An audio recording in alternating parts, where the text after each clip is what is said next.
Business now, let's ratchet up the tension because, Brian, starting in the US, lawmakers have reached a deal to end a partial government shutdown. Perhaps it's ratcheting down again, the tension, in fact.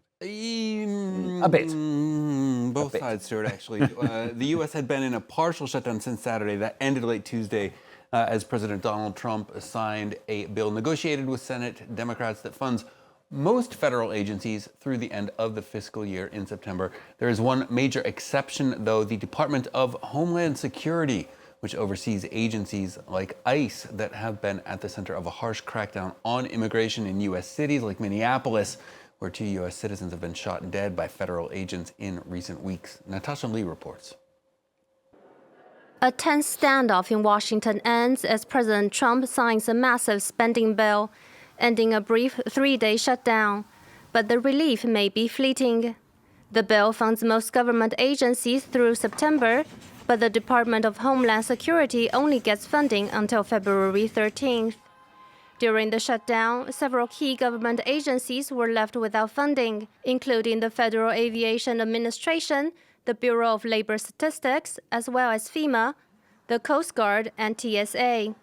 We've succeeded in passing a fiscally responsible package that actually cuts wasteful federal spending while supporting critical programs for the safety, security, and prosperity of the American people. DHS oversees immigration and customs enforcement, which has been at the center of heated debate. Recent protests, sparked by 2 fatal shootings in Minneapolis, have led Democrats to demand reforms, including body cameras for agents and restrictions on masks to increase accountability. If we can't get substantial transformative reforms that actually rein in this lawless agency that's just killing U.S. citizens on our streets, then I think we have to not continue to fund it. Since Trump's budget bill passed in July 2025, ICE has become the highest-funded law enforcement agency in the U.S. after being allocated an additional $75 billion. This marked a dramatic rise from its previous budget of around $6 billion, making it larger than all other federal law enforcement agencies combined. Straight to the markets then, Brian. How are they faring? A mixed picture for Asian indexes on Wednesday trade, Stuart. The tech sector following Wall Street lower after the release of AI startup Anthropic's latest tool for lawyers. Many analysts predicting major upheaval for the software service sector as new AI automation tools come online. Nintendo shares losing more than 11% amid worries that rising prices for memory chips could hit its bottom line.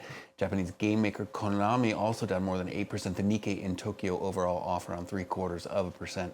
Here in Europe, markets are opening a bit higher. UBS down slightly despite the Swiss banking giant announcing a $3 billion share buyback, while its latest quarterly report shows it beating profit estimates. The mining sector on the rise, though, as gold and silver continued their big rebound from a sell-off on Friday and Monday. London, Paris, and Frankfurt all making some minor gains to start the trading day. And finally for business, a rare earth race is afoot. The EU wants to make sure it's, not left behind, basically. These rare earth minerals, of course, essential to a host of critical industries. EU officials are holding talks on Wednesday with their U.S. counterparts, seeking to reduce their exposure to potential shortages. This after China slapped export controls on rare earths in retaliation for U.S. tariffs last year. Beijing has a near monopoly on the mining and refining of those elements, a situation the West is trying to change. Simon Moritz has more. They're used in cars, smartphones, missiles, and wind turbines. Rare earths are essential to the production of modern technology. And this week, U.S. President Donald Trump announced a $12 billion project to stockpile them. For years, American businesses have risked running out of critical minerals during market disruptions. Today, we're launching what will be known as Project Vault to ensure that American businesses and workers are never harmed by any shortage. We don't want to ever go through what we went through a year ago. And now, EU officials are seeking a deal with the Trump administration on the earths to bolster its supply. The move comes on the heels of a damning report released by the European Court of Auditors. The official responsible for the review warned that the bloc would fall short of its renewable energy targets unless it increased its stockpile, and urged it to reduce vulnerability in that area. Both the US and the EU want to reduce their dependence on China, which represents around 70% of the world's rare earth mining and 90% of their processing. Beijing flexed its position in 2025 in response to Trump's tariffs, introducing 2 waves of export controls that, for the EU, threaten its strategic rearmament. In another approach, Japan announced on Tuesday that a marine expedition sent down to the seabed in its waters in a bid to mine rare earths found them. The samples collected must be analyzed to find out just how much of the minerals are present, but some experts believe that if the country can successfully extract the elements consistently from its mineral-rich seabed, Japan's supply chain could be independent in some industries. Brian, thanks very much. Brian Quinn there with the business for you on France 24.